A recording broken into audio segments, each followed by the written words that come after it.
Voici l'essentiel des nouvelles en ce jeudi 23 avril. La Cour suprême du Canada a invalidé la loi québécoise repoussant le redécoupage électoral et Québec prépare sa riposte. En 2023, la Commission de la représentation électorale avait prévu de supprimer deux circonscriptions, l'une en Gaspésie et l'autre dans l'est de l'île de Montréal, et d'en créer deux autres, une dans les Laurentides et une autre dans le centre du Québec. Mais l'Assemblée nationale s'était ensuite opposée à ces changements. Tous les partis avaient appuyé une loi repoussant à 2030 le redécoupage électoral. La Cour d'appel avait été appelée à se prononcer l'an dernier sur cette loi et elle l'avait jugée inconstitutionnelle et tranché que la carte serait modifiée avant les prochaines élections. Le gouvernement du Québec avait contesté cette décision devant la Cour suprême.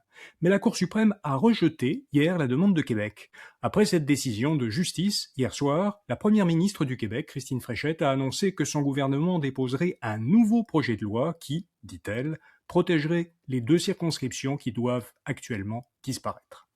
Ottawa refuse les conditions posées par Washington pour entamer les négociations commerciales.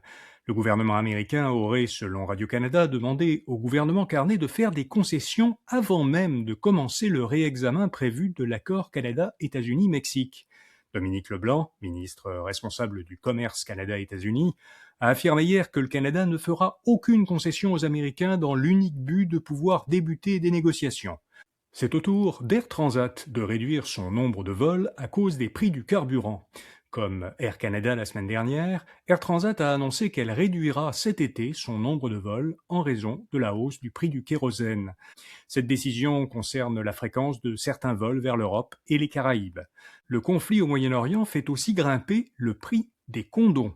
Le PDG de l'entreprise malaisienne Carex, qui fabrique notamment les condoms Durex, a indiqué à plusieurs médias que l'entreprise se prépare à augmenter ses prix de 30%. Il a expliqué cette hausse par la fermeture du détroit d'Ormuz, qui perturbe l'approvisionnement en certains produits dérivés pétrochimiques qui sont nécessaires à la fabrication des condoms. Voilà, vous savez l'essentiel. Bonne journée et à demain matin.